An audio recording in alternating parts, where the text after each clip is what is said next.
Shalom saudara terkasih, salam jumpa bersama saya Romo Anselmus Amo MSC dalam renungan pada hari Minggu biasa yang ke-18. Selamat berhari Minggu dan selamat beribadah. Semoga Anda beserta keluarga dalam keadaan sehat dan sukacita selalu. Saudara, seorang petani sederhana di Flores bercerita begini.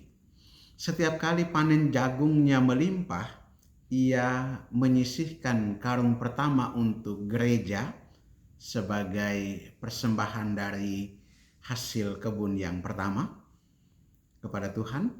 Karung yang kedua untuk para tetangganya yang kekurangan, dan baru kemudian sisanya untuk keluarganya sendiri. Ketika ditanya mengapa ia melakukan hal itu, ia menjawab sambil tersenyum, "Kalau saya mulai dengan diri sendiri, saya bisa jadi lupa Tuhan dan sesama. Tapi kalau saya mulai dengan Tuhan, berkat-Nya selalu cukup." Hari ini Yesus mengajak kita merenung lebih dalam tentang prioritas hidup. Seorang dari kerumunan meminta agar Yesus menjadi wasit pembagian warisan. Tapi Yesus menolak masuk ke dalam urusan material itu. Sebaliknya, ia bercerita tentang seorang kaya yang tanahnya berlimpah hasil panen, lalu ia hanya memikirkan membangun lumbung yang lebih besar dan berkata pada jiwanya, "Beristirahatlah, makanlah dan minumlah, dan bersenang-senanglah." Tapi Allah berkata, "Hai orang bodoh, malam ini juga jiwamu akan diambil darimu." Saudara, dalam Injil hari ini, Injil Lukas pasal 12 ayat 13-21, Yesus memberi peringatan tajam. Hati-hatilah dan waspadalah terhadap segala ketamakan. Dalam bahasa aslinya, kata greed atau ketamakan bukan hanya soal uang, tetapi soal hasrat yang tak pernah kenyang. Haus akan pengakuan, status, kuasa, dan harta yang berlebihan.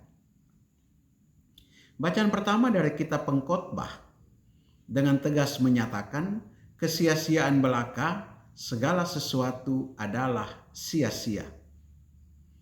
Penulis menyampaikan betapa sia-sianya kerja keras dan harta benda jika itu tidak bermuara pada Tuhan. Sementara itu Santo Paulus dalam suratnya kepada umat di Kolose mengajak kita mencari perkara yang di atas, bukan yang di bumi. Kita diminta untuk mematikan sifat duniawi, keserakahan, hawa nafsu, dusta, dan mengenakan manusia baru yang diciptakan menurut gambar Allah. Dalam tradisi gereja, Santo Agustinus berkata, "Engkau telah menciptakan kami bagimu ya Tuhan, dan hati kami gelisah sampai kami beristirahat dalam Engkau." Ini adalah peringatan bahwa kekayaan tidak pernah benar-benar memuaskan hati manusia jika tidak terarah kepada Allah. Dalam hidup kita sehari-hari, kita bisa seperti orang kaya dalam perumpamaan, merasa aman karena punya tabungan, asuransi, rumah, dan status sosial. Tapi Yesus berkata bahwa kekayaan sejati adalah kaya di hadapan Allah. Menjadi kaya di hadapan Allah artinya hidup dalam belas kasih dan kemurahan hati. Menyisihkan bukan hanya kelebihan, tetapi juga yang terbaik untuk gereja dan sesama. Hidup dalam integritas dan tidak menyembah materi sebagai berhala modern. Mari kita bertanya hari ini, apakah saya menilai keberhasilan hanya dari apa yang saya miliki? Apakah saya lebih banyak menimbun harta atau menabur kebaikan?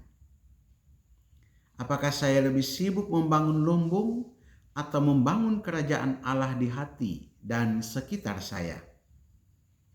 Gereja mengajarkan melalui Katekisimus Gereja Katolik nomor 2544 bahwa Yesus mengundang murid-muridnya untuk melepaskan diri dari kekayaan dan memanggul salib.